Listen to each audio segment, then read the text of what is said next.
welcome to another FAQ Monday. I'm your host, Fluff, and I'm just hanging out, waiting for you guys, drinking my coffee. Okay, I don't have a mug. I was feeling kind of lazy today, but I am drinking Stumptown, one of the Northwest's best coffees, in my opinion. And I think the opinion is shared by a lot of people. They're out of Portland. This episode is not sponsored by Stumptown. I just think they make a damn good cup of coffee, if you know what I'm saying. But if they want to sponsor me, I was just... Fifth question! You mentioned your JCM800 belonged to an all-female punk rock band. Did you ever find out which one or not? After showing you guys the Reno 800, as I call it, in reference to the 1985 JCM800 that I picked up in Reno on tour at the very beginning of the year, no, I never found out who it belonged to. All I know and all I was told from the original owner was the girl that he got it from said they used to tour with Rancid, and they were originally from LA, but then after the band split up, she moved to Reno. And it was an all-female punk rock band, and it was not the Distillers, because that's not all-female. And I don't know what other bands it could have been, but it was definitely what ended up happening was I took it into the shop, and the transformer was actually blown in the Marshall, and I was able to source a period NOS Drake transformer from, actually I don't know where he got it, but it's a period correct, it's like an 1986 original OE Marshall Drake transformer, and he put it in, and yeah, it sounds fabulous, but and I'm really happy with the amp, but just I wish I knew where it came from. I would love to know. Favorite Every Time I Die album? Oh, man. I know a lot of really hardcore Every Time I Die fans like the old stuff. I'm the opposite of that. I think everything they put out just gets better and better and better and better, with the exception of Parts Unknown. I wasn't really into that record. If I had to pick one, I would choose two. I don't know if I can pick just one Every Time I Die record. X Lives was my favorite for a really long time, just because I liked how different that album was, and I liked how they really kind of stretched out and did all sorts of weird stuff on that album. And I love Joe Barresi as a producer. He's always thinking outside the box because he does a lot of Tool stuff. So I loved X Lives, but I also really love Low Teens. I think Low Teens is an absolute brilliant album. So my favorite Every Time I Die album is X Lives, Low Teens. Yeah. Your house is on fire and you can only grab one guitar. Which one? I've had this question before, but it was many years ago, so I'm gonna answer it again because you know what? I don't know. I don't remember what my answer was at that time. It was probably my Strat, my stickered Strat.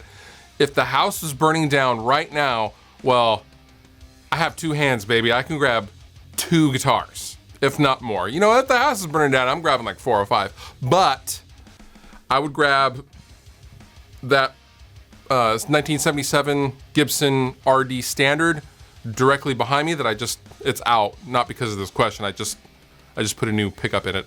I would grab that guitar, and I would probably grab one of my Hyperions. I don't know which one, either the green one or the Meeseeks one or my original serial number 1, the one that I've toured all over the place with.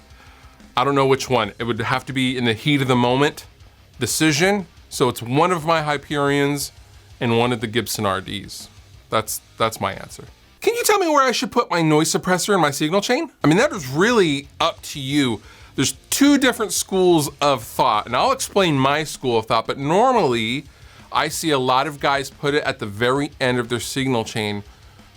And the thinking there is they want to get out all of the noise and all of the garbage, you know, everything. They want to gate it all, and so they're gating it post pedals, pre input of the amp.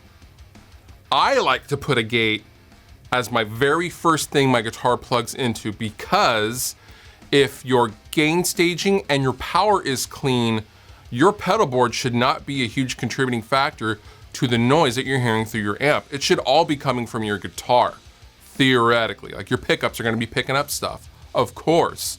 So my way of thinking was always, with the noise gate, it's the first thing it goes into, and so it's clamping down on a much cleaner signal as opposed to putting an overdrive and then a gate, because that is basically, I think of it as raising the proverbial pressure in the water hose, and that's just harder to accurately gate for the gate.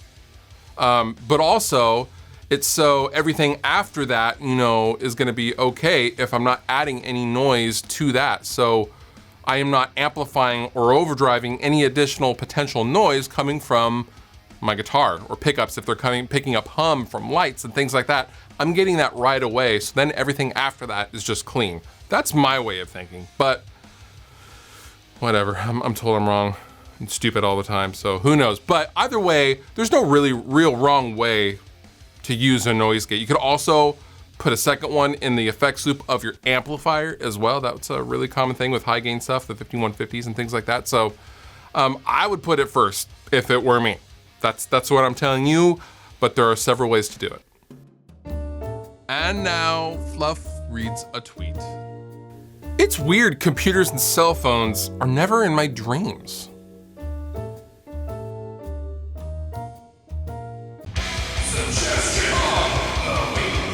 My suggestion to you this week is to go and check out the YouTube channel Punk Rock MBA. My homeboy Finn, hi Finn, if you're watching this, Finn has done marketing and release campaigns for a lot of bands that you guys probably listen to, and he recently started his own YouTube channel, and I will specifically link down below to one of his newest videos talking about his take on the article that recently came out saying out of the entirety of money that was generated by the music industry last year, only 12% went to musicians and artists. And his take on that I found to be really interesting and very informational. So I will link to that down below in the description. But yeah, go give him a sub, guys. It's really, really good informational stuff. And for you guys starting out in bands and maybe are getting to a place where you're wondering if you need management and marketing campaigns and things like that, this channel is definitely a good resource. All the links down below in the description. You've been wonderful. I've been Fluff. Thank you so much for watching, and I will see you next time.